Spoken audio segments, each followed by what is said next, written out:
My little cabin needs a kitchen, and to have a kitchen I need a countertop. I've already gone ahead and put together and finished the countertop here using the same methods that I used earlier. But underneath the countertop I need a cabinet. I've milled up these blanks here and I'm going to be making a frame and panel style cabinet base.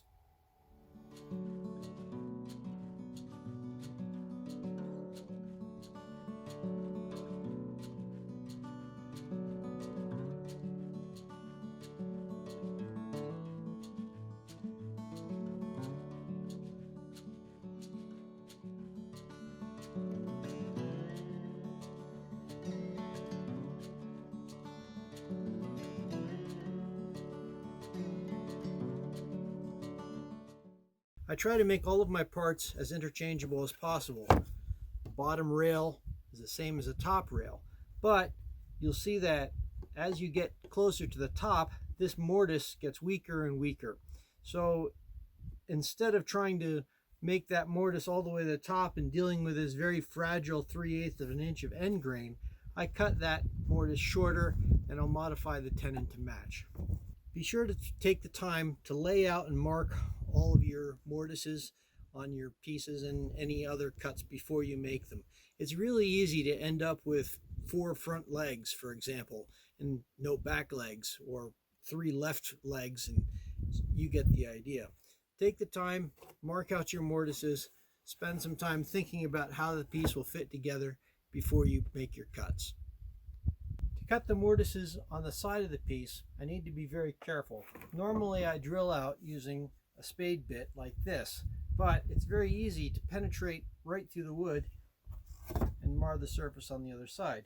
Now with a piece like this, it wouldn't matter too much. I'd fill it and paint over it, but when possible I like to do the job right. So I put some tape on here to mark it carefully, and I'll just have to be really careful with the way I drill it out. While we're talking about drill bits, I'd like to point something else out. These are both 5-inch spade bits, but this is a speed bore. Both are excellent bits, don't get me wrong, but this screw on the end makes it very difficult to stop a hole. It's excellent if you know you're going to drill all the way through to the other side, and if you're using just regular construction lumber, it's great. But this bit is a bit more versatile, sometimes a little bit harder to use because it doesn't pull its own way through. I strongly recommend using these for cutting mortises. Drill your mortise out approximately 1/8 inch narrower than the final mortise width. It's quite easy to pare away the side, but if you make the hole too big, there's no fixing it. Second, don't drill all the way to the end. Again, leave 1/8 inch on either end. When you are levering down to break waste out of the mortise, you're going to damage and dent that corner, so cut that out last. Use a narrow chisel when working in this direction, and your widest chisel when you want to pare off the sides. I like my 1-inch chisel and a 1/2 inch chisel. Most of my mortises are 5/8 inch or 3/4 inch wide if I'm working with this dimension lumber.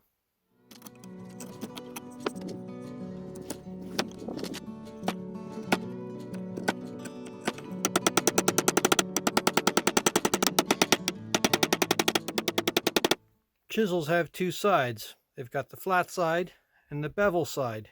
It's very important to understand how to use that to your advantage.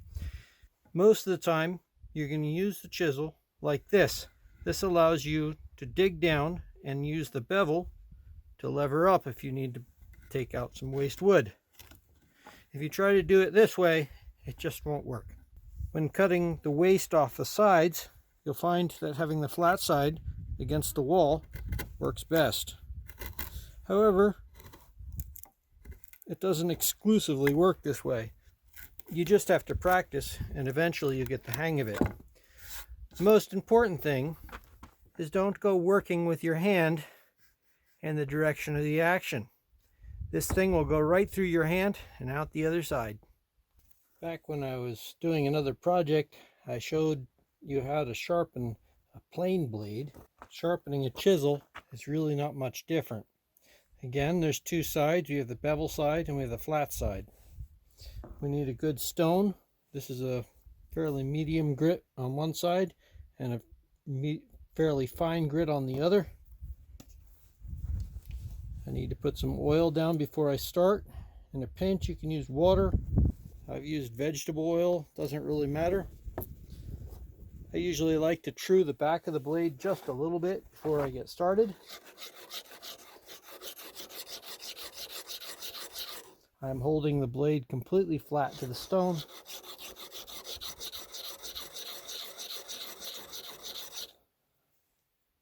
And then I flip it over. I want to keep it as close to the natural angle of the chisel as possible.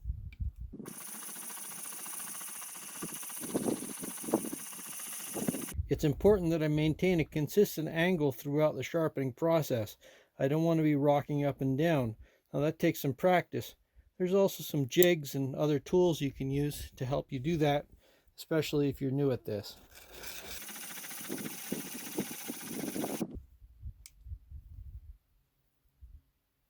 I run my finger along the edge up here. You can't really see it in this light, but it'll create a wire along the edge once the blade is reached about as sharp as it's going to get.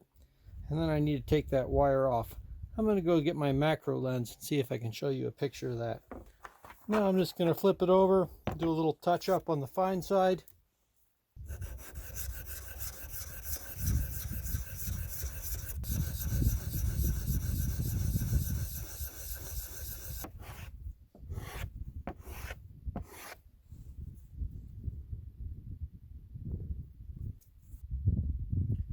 That chisel feels plenty sharp now. I will say, this is not the only way, nor necessarily the best way to sharpen a chisel. And there's lots and lots of excellent videos on YouTube on sharpening blades. Feel free to look them up. But it is quick, it is easy. And you may be able to sharpen something much, much sharper, but after 2 minutes of pounding it into the wood, it's not much going to matter. One other note about chisels. Don't buy a chisel with a round handle. It'll roll right off your table and stick into your foot. Try to get something with an oblong shape. I also find these chisels a little bit uncomfortable because that metal cap has an edge on it and it can really hurt when rubbing into the palm of your hand, but they work.